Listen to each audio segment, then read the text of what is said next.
The topics and opinions expressed in the following show are solely those of the host and their guests and not those of W4CY Radio, its employees, or affiliates. We make no recommendations or endorsements for radio show programs, services, or products mentioned on air or on our web. No liability, explicit or implied, shall be extended to W4CY Radio or its employees or affiliates. Any questions or comments should be directed to those show hosts. Thank you for choosing W4CY Radio. Welcome to Entrepreneurs Ascending, where we believe in a better life through better business. Here, we help you aspire to greatness, achieve your goals, and ascend to new heights. Whether you're starting, scaling, or exiting, we're here to empower you with inspiring stories, enlightening discussions, and transformative resources to help you accelerate your success. Now, it's time for Entrepreneurs Ascending. Hello, welcome to Entrepreneurs Ascending. Great to have you all here with us, whether or not you're listening live or you're listening later. And this week we have Brian Schraut back, and we talked a little bit before about family business and some of those transitions that are involved. And Brian talked about some of the dynamics, especially around communication and conflict, that are often associated with a family business. But we wanted to this week talk more about ownership transitions and exits. And this week we're going to have a bit of an overview of some of the ways to navigate these types of changes within an organization. It's certainly a topic that we're going to dig into a lot more in the future. But we are honored to have Brian on with us again. And Brian is actually a coach with Time for Success, our business coaching organization. He actually came from the HVAC industry. And if you perhaps didn't see the previous show, he had that HVAC company for over 25 years after getting it from his father and buying it from his father as a family business, and then ended up selling it. And that's ultimately the dream for a lot of business owners, to be able to take a business, grow it, and sell it. So he's going to talk a little bit about some of the pros and the cons and the lessons learned around that. So let's go ahead and bring Brian on with us now. Hey, Matt, thanks for having me again. Thanks for being here again, Brian. It's great to have you here with us. So, and Brian, we're going to talk a little bit today, like we discussed, those transitions. And initially with that transition of the family business, can you tell me a little bit more and remind us really what made you finally decide, or tell me a little bit more about that decision to take over the family business and take it over from your father? Sure. So, I grew up in the business. I had other part-time jobs through high school. And so forth, but really, always was working in the business, and it really just it appealed to me. I had great motivation to want to do sales. I enjoyed the sales side of stuff. And I really, a lot of my friends were a lot older than me. Some were 4 or 5 years older. One was even 10 years older. So they were already well into their careers while I was still in college. So it made it, where I wanted more, not necessarily keep up with them, but, I'm looking at what they're doing, and that's what I wanted. So I became very driven as far as what I wanted to do, and having the opportunity to, to see the business, to kind of see where it was and where I thought I could take it, with the ability and the knowledge that I had. And that's what really made me want to strive to take it over. And then there's also, that legacy part of it, that you're proud of what you have, or your name, and so forth. Okay. So you had some friends who had previously, or you had some friends who, I guess, had some sort of success in business. Maybe they had their own businesses, and you wanted that as well. And so you saw them kind of, they were, you said 4 or 5 years ahead of you. And so you wanted to be able to catch up with them and play at that game as well. Now it sounds like though having that family legacy was a pretty big component about it. Like, it seems like there's kind of some pros and cons. There's a lot to live up to, but then also maybe some new directions to take it. So was it a difficult decision when it came to the family legacy, or did you find that more motivating than intimidating? It was just more part of it. Um, it was just something you just became proud of. I don't think it was. I mean, yeah, you really you think about moving on and and what that legacy is, but is more just something you're just proud. I think more. I was just more proud of it and what we were able to do and what we were able to build. Awesome. Awesome. Okay. So what was that initial vision whenever you took it over? So you're taking it from your father. You're buying it from your father, and you've got some new vision, right, for where you want to go. So just tell me a little bit about that. Yeah, I mean, the biggest thing with like with my father, it was, well, this is the way we've always done it, and this is the way we should always continue to do it. Or he was open to new ideas. He would accept the new ideas, but would never want to implement those ideas. Perfect idea. Simple, quick thing is I remember buying this brand new tool, brand new Sawzall, I think of what it was, and it was a big deal for him was to go buy this brand new tool, and then we bought it and we put it under his desk. And I was like, okay, why'd we even bother this if we're not going to use it? Well, we don't want to scratch it, so it was like counterproductive on things like that. So it was a matter of a lot of times doing stuff and having to show them, hey, this is what we changed, we did, and this was the outcome, and this is why we need to continue to do it, versus just kind of doing or waiting for him to agree to it.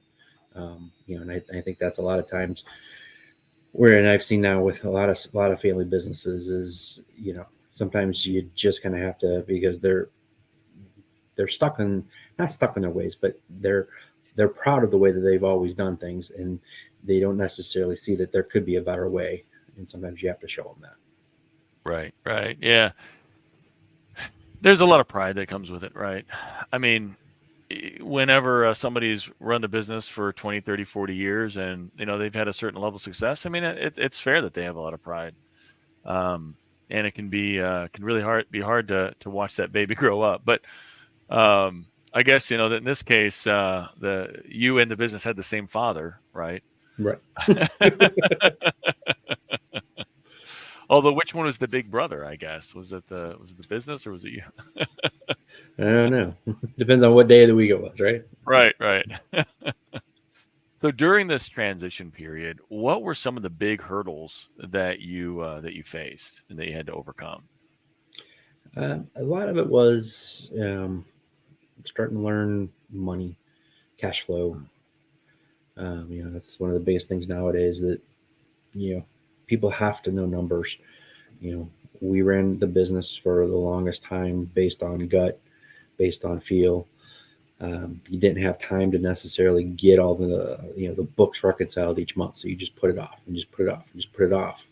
But then when you try to go to make decisions, you're just guessing.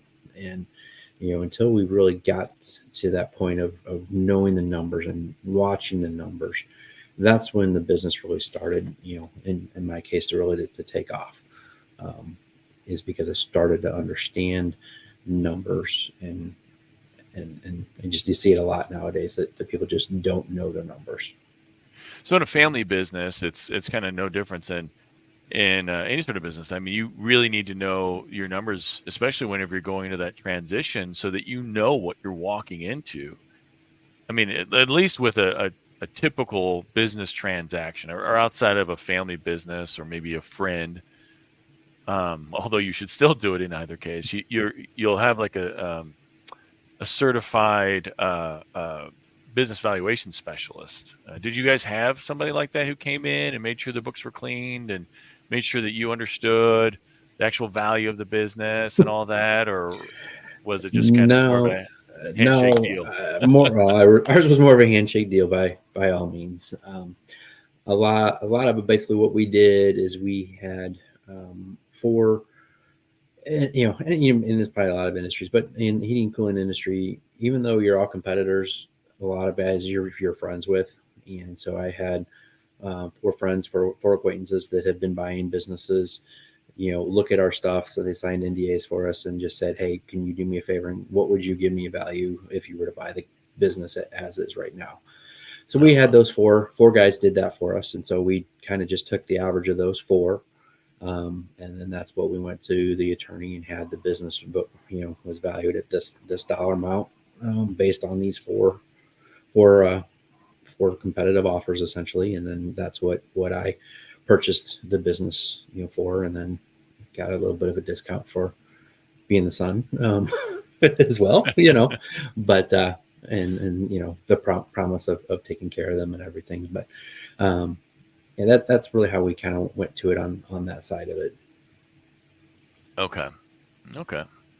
And so what about like you took it over, and anytime that there's new leadership, there's going to be some changes. Did you did you go right in with some ideas on some strategic changes that you were going to make? Yeah, there was certainly, growth had to happen, just from where we were, knowing, overhead versus revenue costs. So the growth had to happen. So things had to change quickly, labor market and different things, when I took over wasn't anything like it was like right now. So there was some changes of some things, and some union, we were a union shop and becoming a non-union shop, and and just different things like that allowed different labor things that had to change. So kind of getting the labor force kind of all facing the correct way. That was kind of the beginning, but knowing that we had to grow revenue was the biggest thing. Okay. So, and then I'm guessing that your financial controls, you had to institute some changes in your financial controls whenever you started as well. So, I mean, what did that look like? Yeah, I mean, that was, before it was, well, we'll get everything invoiced in, in the system whenever we get to it. And then it was, you just, it was, bookkeeping was kind of always the afterthought. Well, we'll do it when we get to the slow season. We'll get to it when it's, in the HVAC world, January, February, March are still 3 slowest months. We'll get to it then. And, biggest thing was changing, and, weekly we're making sure the books are up to date. And, if you're having to stay up nights, weekends, whatever it's got to be to get it done, we had to make sure that we were doing that. So we were tracking and doing things the way we should be doing. Okay. So, getting that tracking into place and making sure that you guys weren't, pushing things off, and really making that a priority, making the financial changes, financial controls a priority. Yeah. And most people just think, yeah, it's there. It's not going to change. Not going to, but you got, it's so hard, and you used to reinforce it so much, as you have to know your numbers to be able to manage your business. You just can't go by your gut. So looking back, if you were to tell yourself, like before you guys actually made the changeover, would you have tried to get your dad to put some of these financial controls in before you took it over so that you had a better idea of what the numbers look like? Or, and I don't think there was that they didn't want to do those. I just don't think they just had the time. Okay. It just, and that was part of me coming in, that I was able to do a lot of the stuff that they didn't either know how to do or didn't have time to do. So, and you're going to see that in small family businesses, but I think it was just one of those things that just you could put, they felt they could push it to the side and can get it done whenever. That type of thing. Okay. So as you were starting to implement some changes and having your own vision for the future of the business, how did you manage that dynamic during that transition of maintaining some legacy, but then also modernizing the business and really having more focus on growth? Yeah, it was, there was definitely some knockdown, drag out fights, and there would be times you could consider, the Tuttles, the Paul Senior, Paul Junior. That'd be my dad and I. Sometimes with some yelling matches about certain things, and you're wanting to spend money on advertising and saying, if we need to grow this top number, we do have to spend more money in advertising, not just what we've always done. and expecting different results. So, you had to definitely to do that. So yeah, there was a lot of give and take. And again, a lot of times, sometimes it was just me, once I had the control, just doing the stuff and not necessarily even asking them, just because I knew it needed to be done. Mm-hmm. And then after it was kind of done, he was like, "Oh boy, I've been doing this for a long time." Well, because you didn't want to, but those are a lot of the dynamics. I think, especially as we work with some family-owned companies, you with fathers and sons and daughters, and you really do see that, how Mm-hmm. some of those things are just, and like you said, if they've done it a certain way and they've been successful, why should they change it? That's what they feel, but they don't see that necessarily if they do change and, test, that's the other thing we always like to preach is, test and measure, try something, test, measure it. If it works, then continue. If it doesn't, then let's go somewhere else. But to be able to do those things, I think, it takes some time to get through. Mm-hmm. So having that transition under your belt, knowing some of the things that you didn't plan for, that you should have planned for, and as you were kind of looking at this time of kicking around the idea of exiting your business and selling your business, just kind of tell me, like, what were some of the key factors that were going into that decision to, transition out? Sure. So there's several things, personal stuff going on in my own personal life, with family. My father was, very sick, kind of getting towards the end of his life there. Um, you know, had definitely changed as far as I was running the business by the numbers and so forth, and we got to the point it was 3 consecutive years I hit the same revenue wall of $50,000, even though you're continually trying to grow. So there's quite a few different things that were contributing to that, to the decision then, but when you've got same revenue wall, but all your cost of materials have all gone up significantly, insurance has all gone up, every employee except for yourself had raises for the past 3 years, all those other things. So kind of when we start looking at the bottom number, it's like, okay, why am I working for others right now, and wasn't necessarily enjoying it. And own a business is stressful. I mean, you know that there's many sleepless nights worried about XYZ and ZYX for sure. And I just kind of got to the point where I was like, man, if I didn't have all this other stuff, I could just be doing this and just kind of enjoy things a little bit more. And that's kind of when I just started, looking into it. Nothing that was serious. And then as I started talking to a couple of companies, they were all very interested in purchasing. So it kind of, that portion of it made it a lot easier to really start pursuing it. So you're kind of going through these things with trying to help your dad and be there for your dad, and wanting to be able to have more time with him. And he was being sick, or he was sick. He was having health issues, and just kind of your own stress and health issues and life issues. So as you were planning it out, like, what were some of the things, like, if I was going to be going and selling a business today, what would you tell me? What advice would you tell me in terms of just kind of getting that plan together? Know what you want. Know what your end goal is, as far as and I think a lot of people, it's going to be kind of combination of the money, of what you're depending on where you're at. If you're done selling to retire versus selling to continue working like I was, what is that afterlife? And you say, what does that afterlife look like? And that's what you got to picture, what that is, or know what that looks like. And that's what you got to work towards. Mm-hmm. Yeah. So beginning with the end in mind, knowing what your vision is, there's the business vision, but there's life vision, right? And knowing what you want. Is it now, as you were looking kind of, beyond, I mean, what were some of the factors that you were considering about life after the sale?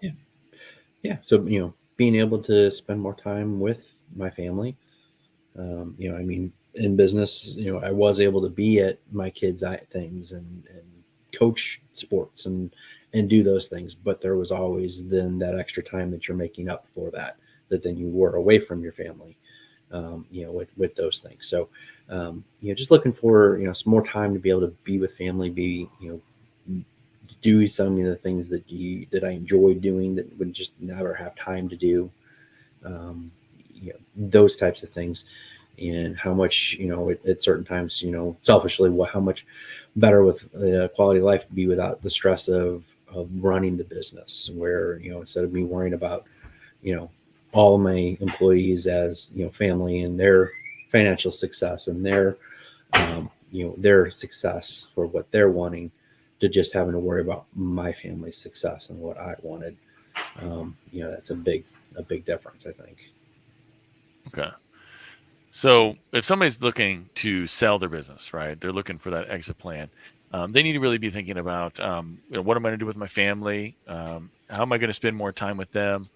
They're going to be looking at how they're going to, how they're going to finance these things too, right? So you're looking for a certain number whenever you're going to sell, right? Yep. Mm-hmm. Yeah, you got Okay. it.